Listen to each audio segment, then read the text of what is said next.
Three bows to Buddha. First bow, second bow, third bow, and bow to the teacher.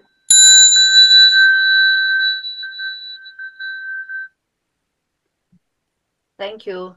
Thank So you. this another year now. We have to start to listening to the good Buddhist story, right? Okay. Okay. Okay. Let me share first. Okay, can you see the slides? Yes. Okay. Okay. Hello, everyone. It's so great to see you all again. And a big warm welcome to our new friends. For many people, the concept of wealth holds significant importance. Income and wealth directly impact their standard of living. Does having wealth brings happiness, or can a person be happy even when they are broke? Many of the Buddhists in my temple are business owners, and there are also young Buddhists who are contemplating how to manage wealth they are currently earning. So Venerable Yin-Shun gave a compelling talk on this topic. In the coming days, I plan to explore Venerable Yin-Shun's ideas and examine various stories from different sutras to gain a deeper understanding of the subject of wealth. I want to explore the Buddhist perspective on wealth and how ordinary individuals manage wealth. Is wealth inherently good or bad? What is the right way to acquire wealth? Who truly owns wealth? And what steps should we take to continue to have wealth and prosperity? The view on wealth in Buddha Dharma. It is a talk by Venerable Yin-Shun at Xingyuan Temple in Manila. Venerable Yin-Shun mentioned Buddhist practitioners must practice according to the Buddha Dharma. With issues relating to wealth in our world, it is imperative and crucial for Buddhist practitioners to understand how the Buddha Dharma guides us. Wealth includes assets, which are liquid, fixed, state-owned, personal, daily necessities, and even gold, silver, jade, treasures, etc. But he must state it first, what he presenting is neither about economics or nor monastic attitudes towards wealth and how they deal with it. Here we will discuss how ordinary people earn and deal with their wealth. We should begin with by telling a story about the deity of virtues and the dark maiden. When Chinese people face problems like family difficulties, livelihood difficulties, or business slums, they will go pray to the god of wealth. In India, they pray to the deity of virtues when they seek her favor to bestow on them fortune. This is the same as the deity mentioned in the ritual texts regarding offerings to the deities, which says, homage to the most powerful and benevolent, the great deity of virtues that fulfills the wishes of beings. Here is the story. Someone whose family fortunes is going downhill. So this person makes an offering and prostrates to the deity of virtues sincerely every morning and evening. So this person does not continuously for 2 years. He does that continuously for 2 years. And he finally received interactions from the deity of virtues surprisingly. That day, he heard someone pushing his door and entering his place. The person at the door is the deity of virtue. This poor man immediately rushes to the front and welcomes the deity of virtues with joy and respect. The deity of virtue is the most beautiful lady, but when she is about to sit down, someone else is pushing the door from outside. When the poor man quickly checks who's at the door, this time is an ugly lady with dark skin instead. The poor man stops her from entering the house, but the lady with the dark skin insists on coming and tells the poor man, "The deity of virtue is my elder sister. I'm her younger sister, the dark maiden. Wherever my sister goes, I go too. We have never been separated. Although you invited my sister, not me, I will still come. My sister comes to bestow wealth onto you. I'm here to use it up. Have you ever seen wealth that gets accumulated and never used?" This story illustrates that all wealth in our world is impermanent. It is difficult to gain wealth, but easy to lose wealth. It is also impossible not to lose wealth at the end. Therefore, Buddhists should understand that we should not insist on gaining wealth, but also not to get too upset when the wealth is gone, because it is unavoidable. On the contrary, we should notice how we gain wealth and manage wealth so it is not used meaninglessly. So, wealth, is it a good or a bad thing? I will illustrate this in another story. During Buddha's time, he lived on alms each day, and Ananda was his attendant. One time, when Buddha and Ananda were seeking alms, in the middle of their journey, besides a ditch, the Buddha suddenly turned back to Ananda and said, "Ananda, a poisonous snake." Ananda went closer to check, and he said, "A poisonous snake, Buddha." Then they walked past it. At that time, a father and a son were working in the field. Once they heard about the poisonous snake, they also ran over to check on it. Nothing would happen if they did not go and look. After investigating the situation, the two become indescribably elated. This is not a poisonous snake. What is protruding from the soil beside the ditch was a chest of gold. So both father and son were overjoyed and took the gold home. What did they do after having the gold? They took a piece of the gold, of this gold, to exchange money in the jewelry shop. The jeweler realized they were poor and has doubts about them. So the jeweler reported them to the local authority secretly. In a short while, both father and son were caught, and the officers went to search their house and discovered the hidden gold. After the government officers questioned them thoroughly, the father and son were convicted of stealing the properties of the king. At that time, King Prasannachi was ruling, and according to the law, whatever is hidden underground belongs to the king. Therefore, the father and son were sentenced to death for this offense. At the place of execution, the father suddenly remembered something and said to his son, "Ananda, a poisonous snake." He remembered this phrase. So the son contemplated and realized what the bhikkhu said was true. Now they were being sentenced to death because of this poisonous snake of gold.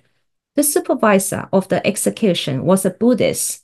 He felt very curious about what they said, so the supervisor went to report to King Prasannachi.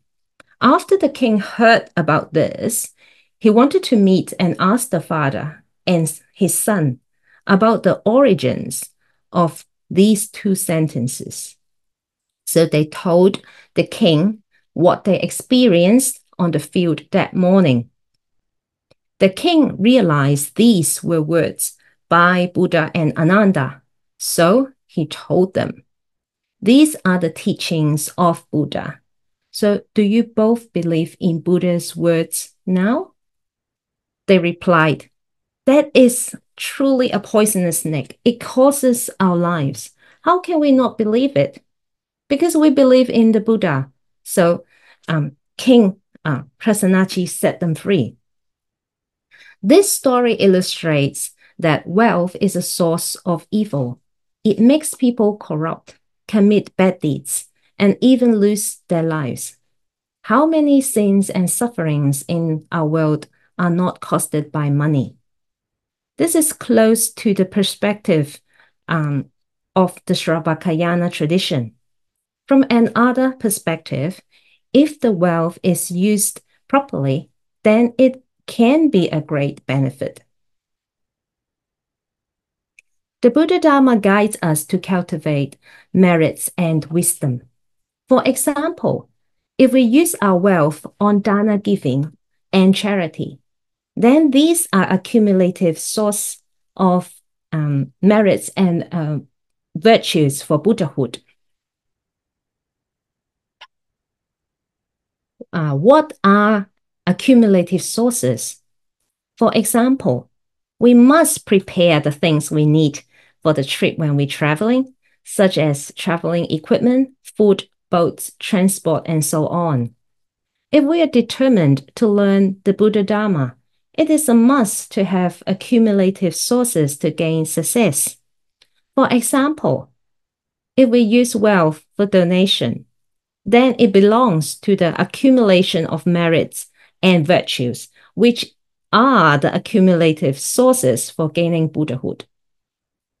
Therefore, it is not more meaningful. Is it not more meaningful if we use the wealth properly and, to make this into merits?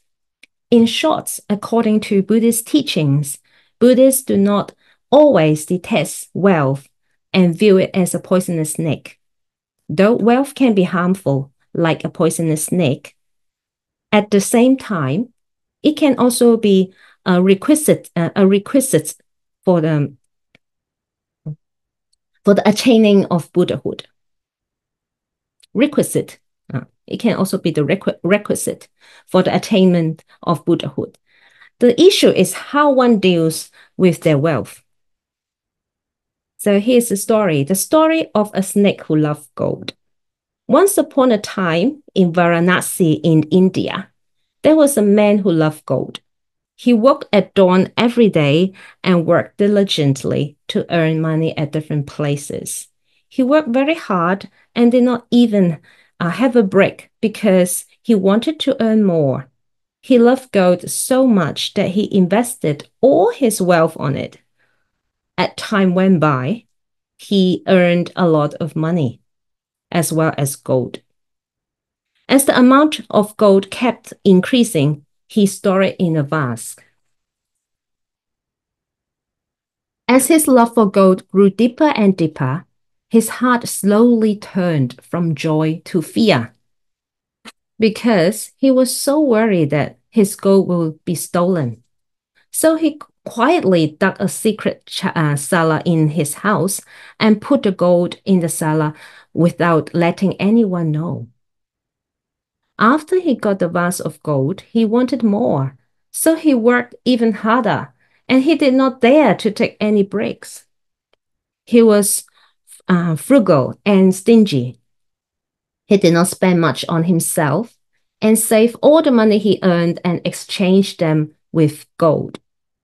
Living a life like this, he focused mainly on work to gain money, but not on his personal life. He did not rest or eat well. At the end, the amount of gold he had saved increased from 1 vase to 7 vases. Unfortunately, his health declined because his weakened body could not bear the labor, and finally he died of serious illness. Because of his longing and greedy for gold, soon after his death, he was reborn as a viper, wandering around the secret vault where the gold was hidden, wrapping his body round the 7 vase of gold every day. Because of his deep greed for gold, the viper was reborn as a viper again after his death. And so he was reincarnated as a viper again and again, guarding the gold in the cellar and could not be reborn in a good path. Then tens of thousands of years passed, and the gold lover was still born as a serpent because of his lust for gold. Day after day, he simply guarded the cellar where the gold was hidden. One day, he became so tired of the constant routine and living as a snake. So he thought to himself, do I have to live like this afterlife, life after life, guarding the gold? And finally, he made up his mind, no, I can't do it. I can't go on like this. It's all because of my greed for this gold. Therefore, I was born as a viper. I don't want to live like this anymore. I must do something and change my life. So the viper decided it was the right time to leave his place where he stayed and the place that he gathered for the hands of thousands of years. He came to the side of the road and hide itself in the bushes. If the viper noticed anyone coming close, it would make a noise to attract the attention that passed by. So some people heard the sound and approached the bushes, but because they did not see anything, they left immediately. When the viper noticed someone wanted to leave, it immediately crouched out these bushes and said, can you come closer? I need your help. After hearing the viper's voice, the person was shocked because the viper could speak. That person was a young man. And he asked, are you going to hurt me by asking me to come closer? And the viper said, if I really want to hurt you, do I need to ask you to come closer? Please come over here. After hearing what the viper said, this person walked towards the snake, still in fear. The viper told him its plan. The viper wanted to donate a jar of its gold to the Triple Gem. The viper wished that this person could help to accomplish the meritorious deeds. After hearing the snake's wish, the passerby praised the aspiration of the snake and joyfully promised to help him. So the snake brought this person back to the place where it lived and took the gold. The young man put the snake and the jar of gold in a basket and carried them on the journey. On the way, some people were curious about this man carrying a snake. They asked where he was heading for, but the man was arrogant and ignored them. The snake was not happy with the arrogant behavior of the young man, so it became angry, and the snake developed hatred towards the young man. Burned by the fire of anger, the snake wanted to bite this arrogant man to death. But later, it thought, although he is arrogant, he has helped me and done me a favor. I should not repay him by hurting him because of my own anger. So the viper held back his anger for the time being, and when he came to a deserted place, the viper sternly warned the young man that his arrogance was contrary to the practice of compassion. When the young man heard this, he felt very sorry and immediately vowed to give up his arrogant attitude and would treat others with respect and compassion. When they arrived at the temple, the young man told the monks of the snake's wish. The compassionate monastics praised the snake's wish. They not only accepted the offerings, but also gave teachings to the snake. The snake was very happy to meet dignified monastics, and it was happy hearing the Buddha Dharma. All this inspired the snake immediately, and it wanted to practice generosity and more diligently. So it decided to donate all the gold he got to the monks.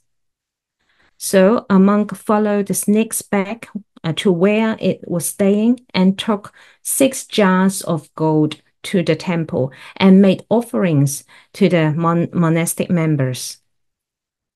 Because of the great and pure merits of making offerings to Triple Gem, the poisonous snake was reborn in heaven after it died. The young man who helped the snake was the Buddha in his past life. Because the snake told him off harshly, the young man vowed to stop being arrogant and always practice compassion towards all sentient beings.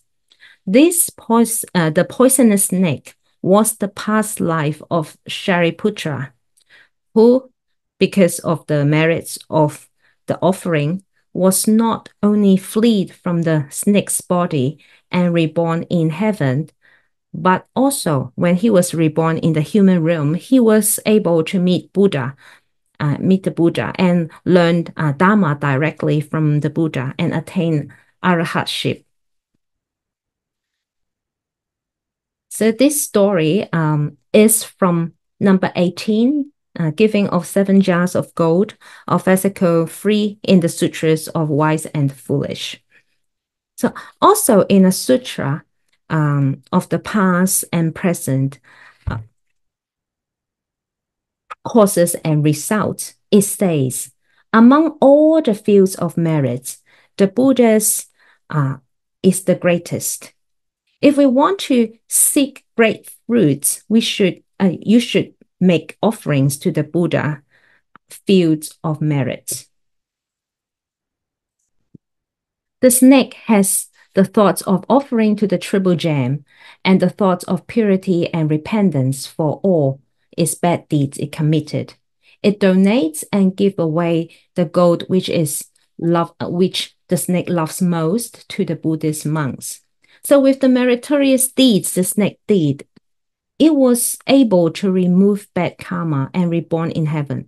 And the extraordinary merits of making offerings to the Buddhist monks also lead to be reborn at the time when Buddha is present, and be able to practice and hear Dharma from Buddha and attain awakening. So the best meaning and the purpose of giving is to let go one's greed and attachment. If you can let go, you will be able to achieve great happiness and have great freedom. Wealth comes from meritorious deeds of giving. So the wealth comes from meritorious deeds and virtues are not from God. To put it simply, all wealth comes from the virtues and merits of giving. The wealth is the karmic fruit of giving.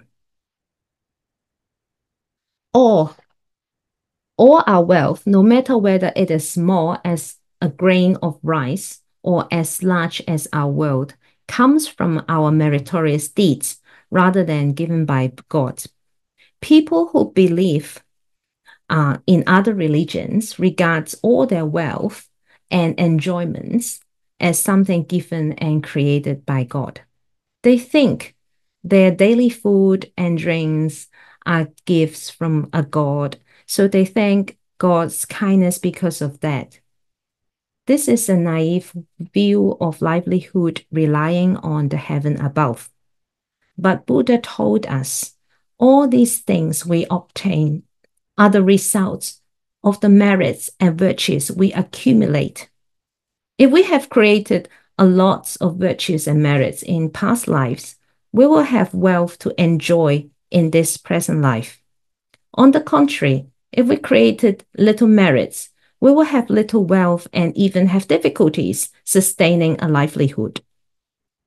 So the merits we accumulated from past lives will determine our wealth and enjoyment in this present life. This saying that everything is given by God, this concept cannot satisfy everyone. For example, some people are born into rich families, while others into poor families. What causes such a big difference? We cannot say it is caused by how strongly they believe in God. If God is only kind to some and not to others because of this, then God is too willful and partial. Besides, there are people still living in poverty, even though they believe in God faithfully. So how can this be explained? Buddhists must not believe wealth and enjoyments are gifts from God. Instead, it is due to their karmic results. Only by relying on ourselves will we be able to choose and decide the merits and retribution for our future. Things happened because of different conditions rather than a fixed destiny. Wealth comes from the merits of giving, although it is the absolute law, but there are still many issues involved.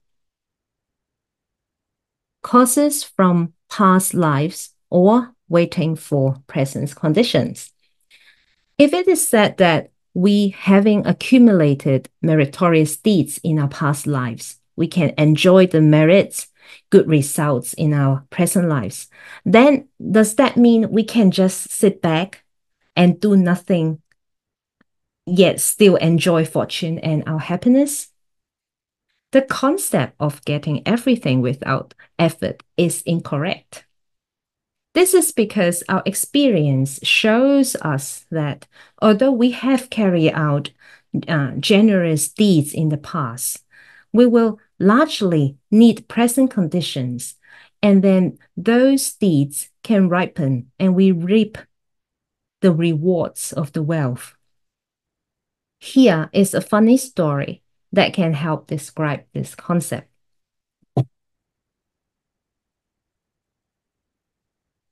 There was a man who had predictions for many fortune tellers since birth. They all predicted this man would have a good life, great wealth, and longevity. Because of these predictions, he became arrogant, lazy, unwilling to work, and just sit back to enjoy his happiness. Having a husband as such, his wife can only sulk and complain all day. One time, when she was preparing to visit her family for a few days, she thought of her lazy husband and knew very well that if nobody cooked and brought the food to him, he would not do anything and might starve to death. So his wife made a big rice cake, which could last for a month. He left a hole in the middle so the rice cake could be hung on her husband's neck, and he could eat when he felt hungry. I can't really find photos of the rice cake that can hang on the neck. So like some sort of maybe like a rice crackers I just find, and then it can hang on the neck, so he can just eat it when he wants.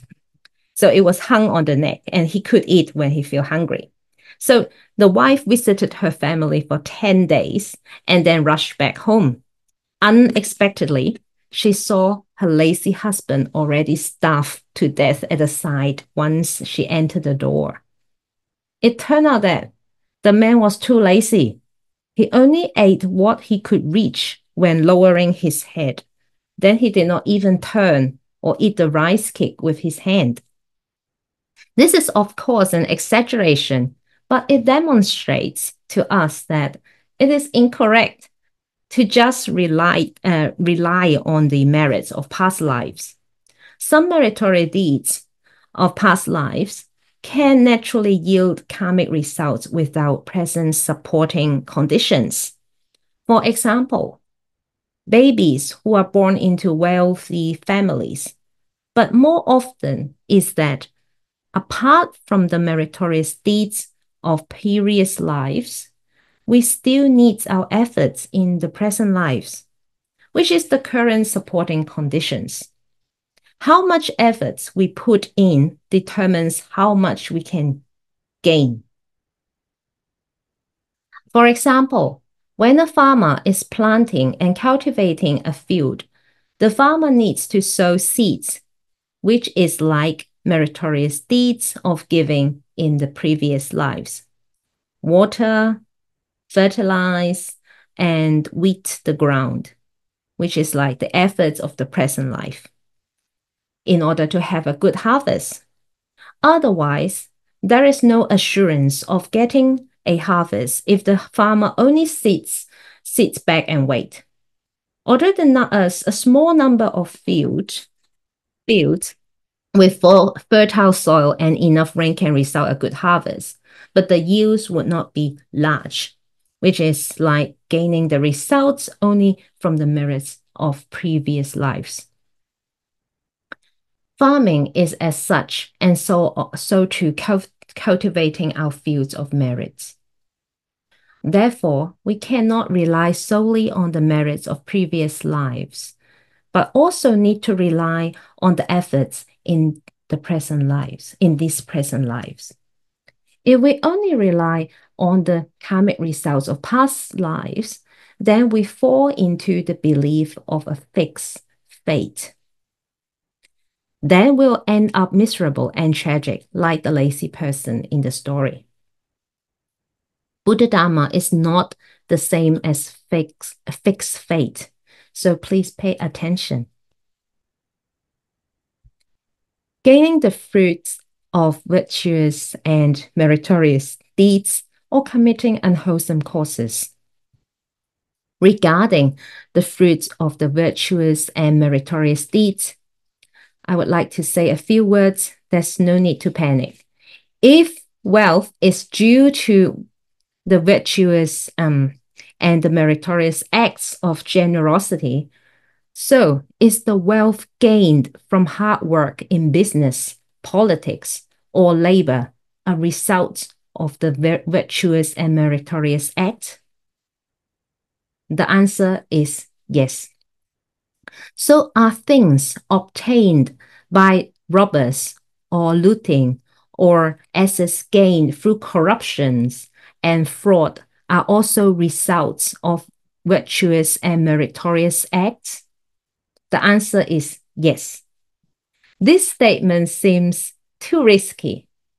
If having wealth means having fruits from virtuous and meritorious deeds, isn't this encouraging and rewarding those who commit unwholesome deeds? The answer is no, it will not. According to Buddha Dharma, this wealth obtained by illegal methods is the result of the past virtuous and meritorious deeds. But in terms of the present conditions, this way of gaining wealth sows the seeds of unwholesome causes for the future. If we use illegal ways to gain wealth, not only will we not enjoy this fortune, but instead we will suffer the consequences of unwholesome deeds. Performing wholesome deeds will gain good fruits, and giving will result in the good fortune. But these good results should only be gained following the righteous law of causes and effects, such as tending the field. After we sow the seeds, we must put in efforts, such as watering, fertilizing, weeding the field, so the seedlings can gradually grow, blooms, and then produce the fruits for us to consume. There is a story about a foolish farmer. After he transplants the rice seedlings, he goes to the field and observes the seedlings every day. But he is very disappointed each time because the seedlings grow too slowly. So one day he went into the field and pulled all the seedlings up a little and then went home satisfied. However, when he checked the seedlings in the next day, all of them has withered and died. The stupid farmer did not allow the seeds to grow naturally, but used the wrong methods to promote fast growth. Although the rice seedlings seems to have grown, they died soon after. Seedlings can grow only when they have established themselves in the ground. If there are no roots in the ground, then pulling them will have no use to help them grow. This is the same as the case of gaining wealth. If we did not accumulate merits in our past, then we will not gain any wealth, even if we use improper methods to get it. Yet, although we accumulated meritorious deeds in the past, if we do not adopt proper means to acquire this wealth at the time when we get hold of the wealth, at the same time, we also have to face the rewards of our bad karma.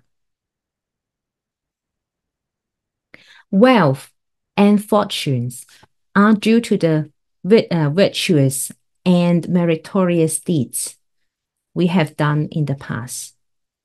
That is the absolute truth. However, with such good karma, we still have to use proper methods to realize that wealth. Getting wealth with illegal methods will sow evil causes, which will ruin and destroy our fortunes. Therefore, Buddha said, obtain wealth through righteous way and not through illegal ways. A few days ago, I saw news that the death toll of people drinking a bunch of toxic illegal alcohol in India has risen to 53, as more victims are rushed to hospital. The chief minister said that the totally brewed drink was blended with poisonous methanol, killing 30 within hours after they drank it. More than 100 people were rushed to the hospital, but some were too sick for medics to save. So hundreds of people died every year in India from cheap alcohol made in the backstreet distilleries. They make it illegally in the backstreet. But this poisoning is one of the worst in recent years. So to increase its potency, the liquor is often spiked with methanol, which also cause blindness, liver damage, and death. People drink the moonshine because they cannot afford alcohol from the government-run shops. And in 2008, the Chinese milk scandal was also one of the worst food poisoning fiascos in history. An estimate 300,000 children and infants were sickened, and at least 6 died after drinking milk or infant formula tainted with melamine. Worse still, the chemical didn't get into the food supply by accident or even passive neglect. It was deliberately added to the products by several companies. People always try to maximize their profit, disregarding if the production process or the products are harming other people. Apart from industries, there are another kinds of business going on, that is human trafficking. And it is the trade of people for forced labor, sexual slaveries or commercial sexual exploitation. Trafficking can occur within a country or across borders. They involve forced begging, forced marriage, and more. Children are also sold as child sex slaves and child soldiers, while adults are trafficked for organ harvesting. And the zombie drugs is a deadly new street drug that has affected many people around the world in recent years.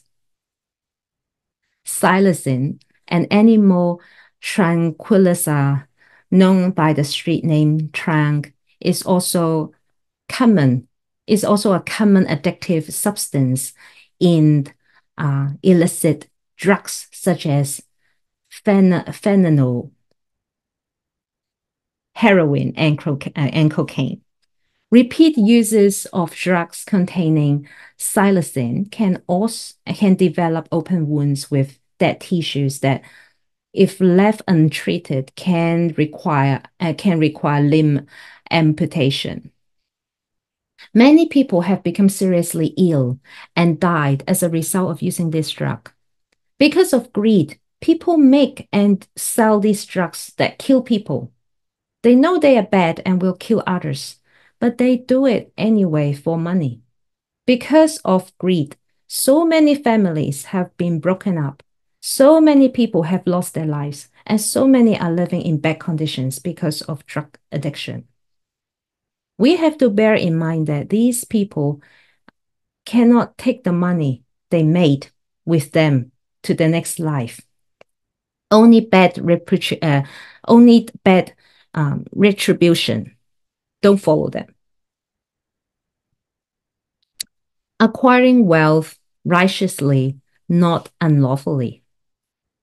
What is the righteous way according to the Buddha Dharma, and what is the unlawful way? Ordinary people think that getting wealth by working hard at work at one's jobs is lawful, but it may not always be the case.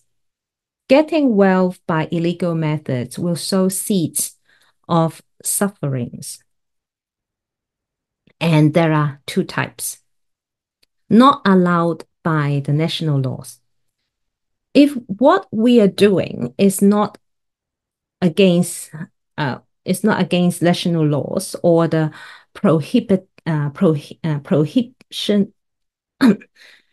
of the country where we are, then what we are doing is proper occupation. If what we are doing is not allowed by the national laws, or if it is not allowed to be done by private companies or by foreigners, or if it is not allowed to be grown and sold like opium, then we cannot do it. Whether we are citizens or migrants, we must obey the national law of that country, even though not all national laws might be right. If we agree with the national law and find it unreasonable, we should correct it and seek changes using the right ways. We must not comply in public, but oppose in private and violate the prohibitions of the country.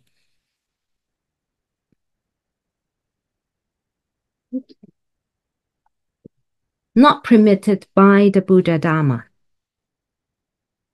There are some occupations that do not break national laws, but are considered wrong livelihood according to the Buddha Dharma. Wrong livelihoods are occupations that involve killing, stealing, sexual misconduct, lying, and alcohol, drugs, and etc., such as butchering, fishing, and hunting, or even hire to kill people or make equipment for killing. These are wrong livelihoods that relate to killing. Other occupations that involve stealing are thieving and banditry. Some open brothels sell pornography materials, sell food, drinks, and other things stimulate sexual desires for a living, or make a living by cheating and lying, making wines, open liquor stores, etc. These are livelihoods that are related to stealing, sexual misconduct, lying, and alcohol. These are acts that all good Buddhists should avoid. In this regards, whether they are lay Buddhists or monastic members, they should encourage each other not to do them. Not only should one not commit them, but also advise and educate other Buddhist practitioners so that they too do undertake such occupation. Chinese Buddhists often do not pay attention to their occupations. Some of them do not know, but some of them know that their occupations do not accord with the Buddha Dharma. But they continue to do so because it is the business passed down by their ancestors. Or it is not easy to make a living if they change their livelihood. So they have to continue with such occupations. If we are faithful to our religion and have a correct understanding of the causes and effects of wholesome and unwholesome deeds, then we should have the courage to reform and change. Even though we have to make sacrifices and endure pain and sufferings for improvements. Buddhists should act according to the Buddha Dharma. I wish Buddhist practitioners could pay more attention to these issues. Some have a lawful occupation, but they obtain wealth illegally from their job or from interactions with friends. In a broad sense, this act is equal to stealing, because what we are getting belongs to others, and we are avoiding paying it to the others. Therefore, this kind of wealth that we should not have but receive is unrighteous. Some of this wealth is of such a general nature that anyone can easily violate this rule. This issue is very complex, and there are many examples, but the following are examples that are often mentioned in the Buddhist scriptures. Stealing others' belongings. This is not to talk about making a living by theft.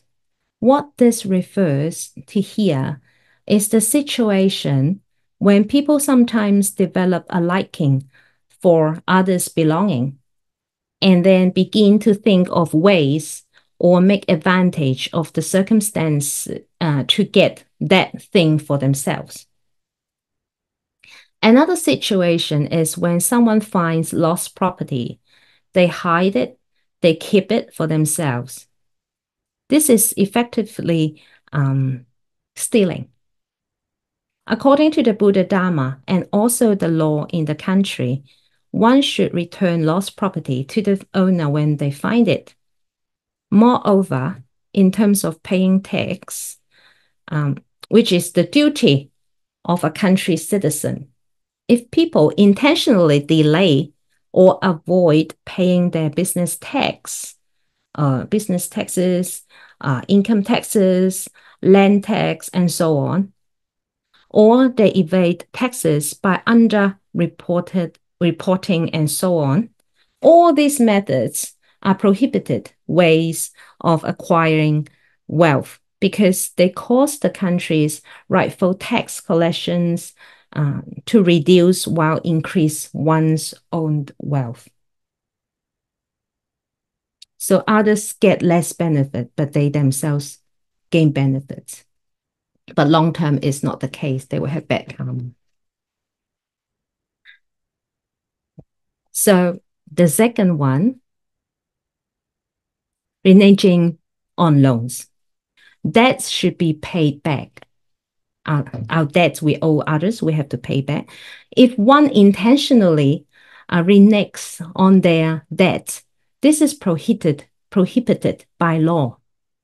However, if people unfortunately run into financial difficulties and must go bankrupt because they are incapable of paying their debts, not repaying debts in such situations is not prohibited by law. Nonetheless, under the law of cause and effect, these debts will still need to be repaid sometimes in the future. If some people do not have the ability to repay their debts, but they use business failure as an excuse to renege on the loan, not try to pay back. This is the situations that violates the law. Then there are some other cases which not only violates a country's law, but also contravene the Buddha's Dharma, which is considered a most despicable deeds in Buddhism. This includes intentionally going bankrupt after collecting others' down payments for goods or deposits, in which the more they go bankrupt, the richer they get. So this is not correct. So, and then the third, misappropriating one's deposit. Some people deposit their money in other people's name, or some people leave their wealth and treasures with other relatives and friends. But as time goes by, the people who look after that wealth denies the truth and say that items is theirs. In addition, some people entrust money and important affairs to other close friends or leave them with them. After the death of the owner, the people who has the assets embezzle everything and deceive the owner's descendants. These are examples of illegal and improper ways of acquiring wealth.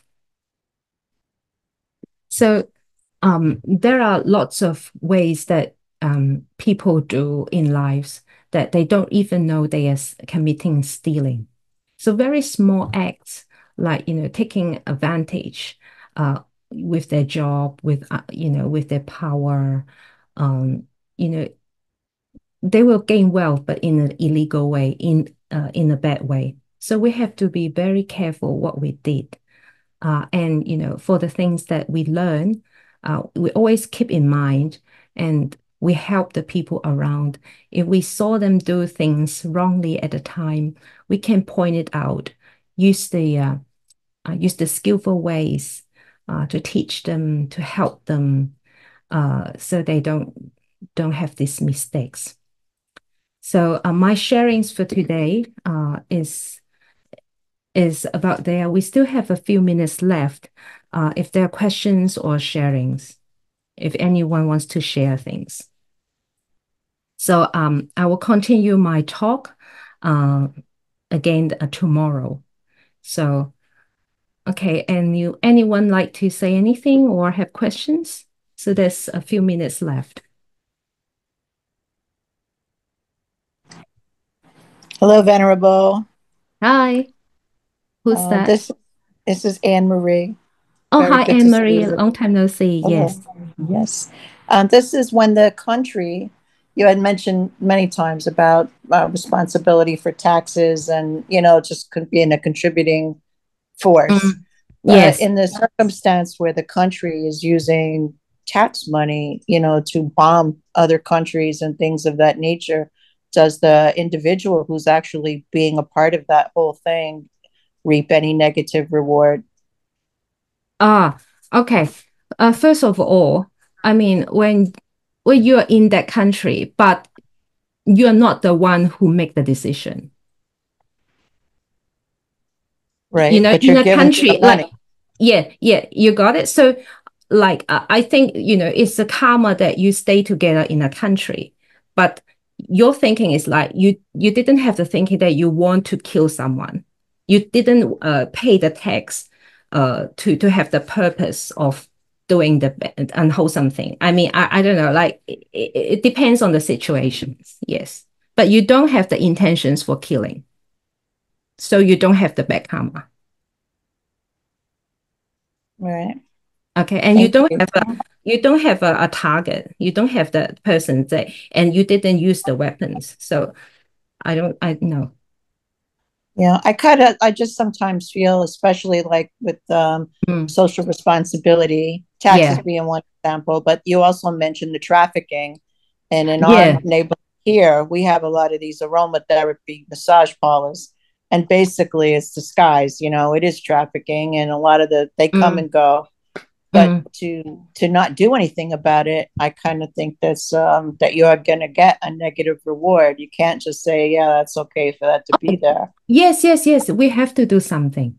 We have to do something. That's why, if everyone's had more moral teachings, they wouldn't do these kind of things. I mean, of course, there's, still bad people on the earth, on this world, whether they listen to the teaching or not, they may still do it. But there's still a lot of things that we can do. And I think, everyone in the community sort of linked to each other, even though greed is our nature, is in our nature. But I'm sure if we practice more, or if we, help each other more, when we have the wisdom, we can actually use special skills to help more people. So they won't fall into the same path. I do believe that, if we just give up and not do anything, uh, people will suffer. Yeah. So we have to help them if we have the chance. Yes. So you're right. We should do something. Yes.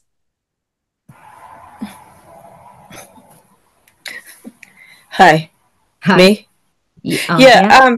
Mm, I heard of some families that were have corporations in I don't know, countries like Korea and stuff. But families are, and there are only a handful of them. They're really rich, and they still do mm. arranged marriages, but they might do it an arranged marriage based on the fact that it will improve their company's status if somebody marries somebody from another company that they're friendly with. Now, I just think that's kind of bizarre.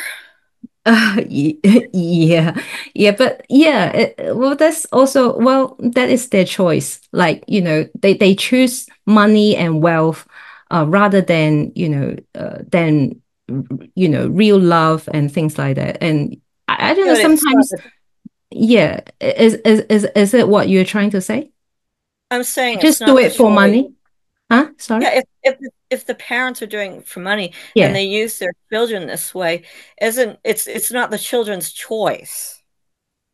Uh, well, but I think they still have a choice. Even though it's Yeah, very difficult, they have to leave their family and leave all the wealth. Yes, yes, that's what, yes. and it's not Some of just them one. have no choice, but I still think people have the choice if they Yeah, I want. mean, Yeah.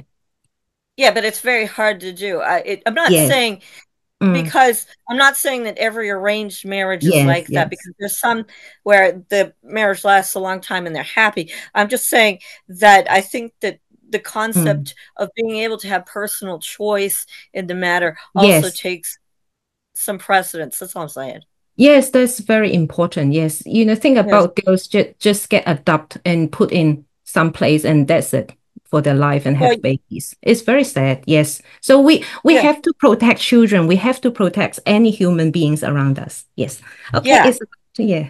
It's about time. Larry is like looking at us. Yeah, Okay. yeah. Yes. There's no Okay. buffer between the classes, Yeah. so Yeah. Okay. let's do this Yeah. quickly. Three, Okay. bow to the Buddha. First bow. Second bow. Third bow. And bow to teacher. Thank you. Thank you. See you later.